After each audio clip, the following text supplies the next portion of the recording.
Bismillahirrahmanirrahim. Assalamualaikum warahmatullahi wabarakatuh. Perkenalkan, nama saya Ferdian Permata Putra dengan NIM 20342048 dari Fakultas Teknik, jurusan Teknik Elektronika, Prodi Animasi. Yang kali ini saya akan menjelaskan materi mengenai pengantar kewirausahaan dengan dosen pengampunya, yaitu Bapak Halkadri Fitra, SE MMAK. Baiklah, pada kesempatan kali ini saya akan memaparkan sebuah materi, yaitu business plan atau rencana dalam membangun sebuah bisnis. Bagi orang-orang yang berusaha untuk membangun sebuah bisnis atau baru merintis untuk membangun sebuah bisnis, banyak bertanya-tanya apa itu keuntungan dari bisnis plan, bagaimana kita membangun sebuah bisnis tersebut dengan bisnis plan. Nah, untuk itu akan saya jelaskan apa itu bisnis plan. Bisnis plan merupakan suatu dokumen yang menyatakan keyakinan akan kemampuan sebuah bisnis untuk menjual barang atau jasa dengan menghasilkan keuntungan yang memuaskan dan menarik bagi penyandang dana.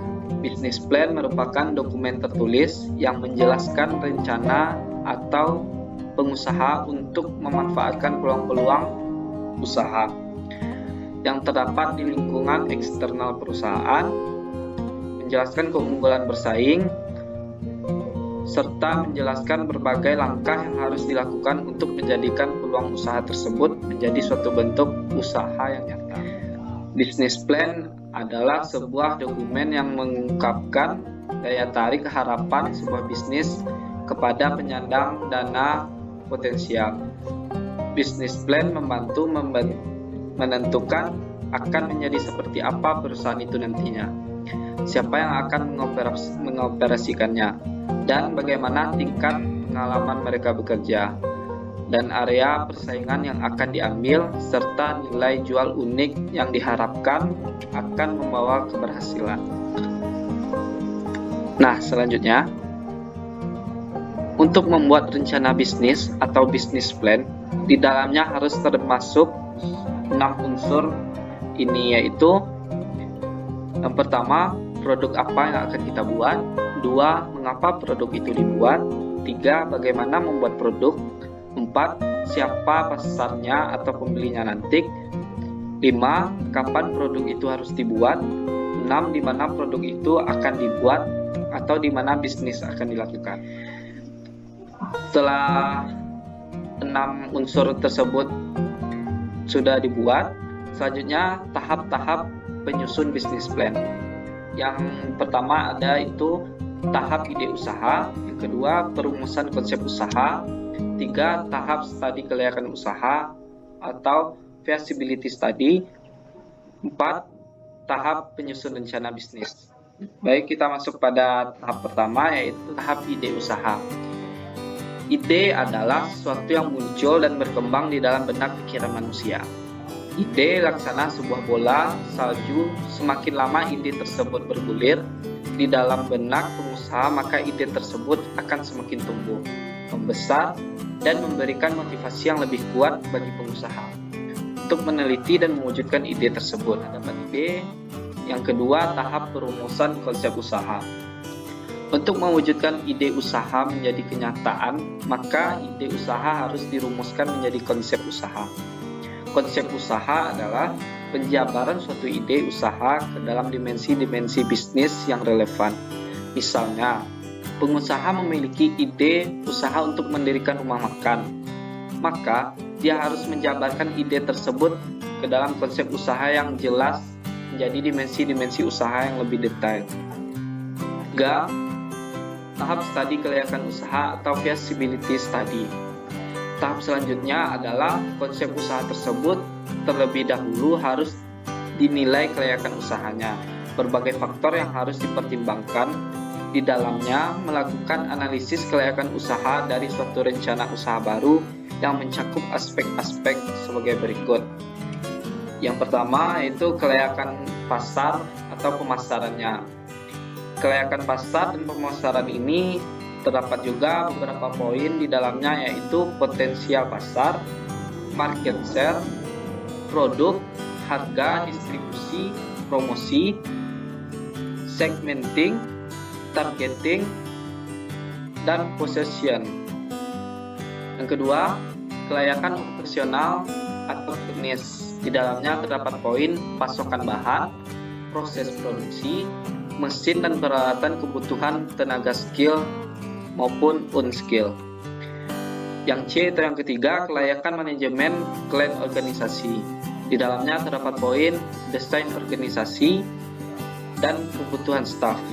Yang keempat, kelayakan keuangan. Di dalamnya terdapat poin kebutuhan modal dan sumber pendanaan, proyeksi arus kas, laba rugi, analisis kelayakan berdasarkan kriteria NPV, IRR, PI, dan PP, posisi dalam persaingan, dan ancaman pendatang baru atau pemasok dan lain-lain. Yang tahap keempat yaitu tahap penyusunan rencana bisnis. Perbedaan mendasar antara kegiatan studi kelayakan usaha dengan penyusun bisnis plan adalah terletak pada aspek manajemen strategi. Dalam studi kelayakan usaha, analisis lebih diarahkan pada melihat layak atau tidaknya usaha tersebut. Dalam menyusun bisnis plan, pimpinan puncak perusahaan sebagai ahli strategi akan meletakkan usaha baru yang akan dijalankan tersebut di dalam susunan portofolio usaha yang disesuaikan dengan visi, misi, dan tujuan yang ingin dicapai perusahaan dalam jangka panjang.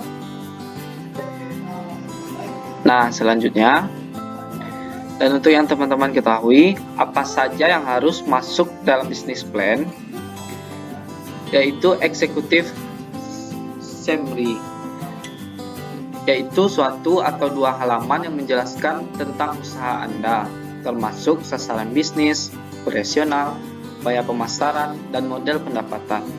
Pastikan bagian ini ditulis dengan ringkas. Selanjutnya, business description.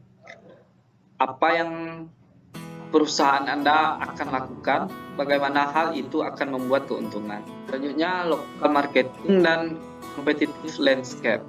Sebuah bagian penting dari rencana ini. Evaluasi persaingan seobjektif mungkin dan kemudian gambarkan bagaimana Anda berencana untuk membuat bisnis Anda berbeda dengan bisnis yang lainnya, sehingga bisnis Anda dapat dicari atau mudah ditemukan orang lain. Produk or service. Jelaskan tentang bagaimana produk Anda atau layanan Anda bisa bekerja. Selanjutnya, sales, marketing, dan promotion. Bagian ini adalah bagian yang sangat penting dalam menentukan usaha Anda untuk jangka panjangnya, yaitu menjelaskan bagaimana Anda akan menginformasikan pasar tentang perusahaan Anda dan cara Anda membangun brand awal. Jelaskan juga tentang pengembangan website, iklan, public relation, atau bisa juga menggunakan media sosial maupun media tradisional, trade show, attendance, pengambilan sampel dan promosi, penjualan yang akan Anda lakukan. Manajemen, jelaskan siapa saja yang akan menjalankan usaha Anda dan tingkat pengalaman mereka, termasuk biografi singkat dari partner dan tim inti Anda. Karena orang yang bekerja mempunyai pengalaman cenderung lebih optimal dalam bekerja. Selanjutnya, financial data, membuat analisis break even, proyeksi cash flow, sampel neraca keuangan, dan pernyataan laba rugi. Investment, beberapa banyak uang yang Anda masukkan ke dalam usaha. Hal ini penting untuk memberikan perkiraan penjualan dan pendapatan bagi investor yang mengharapkan pengembalian modalnya. Selanjutnya, appendix atau lampiran, termasuk dokumen pendukung bisnis plan seperti semua penelitian yang telah dilakukan, diagram dan grafik, logo dan gambar lainnya, atau referensi dan lain-lain. Nah, itulah pemaparan materi tentang bisnis plan untuk teman-teman yang sedang melakukan usaha atau ingin baru memulai. Saya tegaskan sekali lagi, semangat dan jangan pantang menyerah. Dan pada suatu usaha tersebut akan lebih bagus dan kemungkinan kesalahannya lebih kecil apabila bisnis tersebut sudah mempunyai bisnis plan-nya atau rencana bisnis. Karena dengan rencana bisnis ini kesalahan atau kegagalan cenderung lebih diminimalisir karena kita sudah merencanakan semuanya. Sekalipun itu mempunyai kesulitan tersebut akan mudah dilalui dengan bisnis plan, dengan rencana-rencana yang kita lakukan. Oke, itu saja dari saya. Kalau ada kata-kata saya yang salah, saya minta maaf. Saya akhiri dengan wabillahi taufiq wa hidayah. Assalamualaikum warahmatullahi wabarakatuh.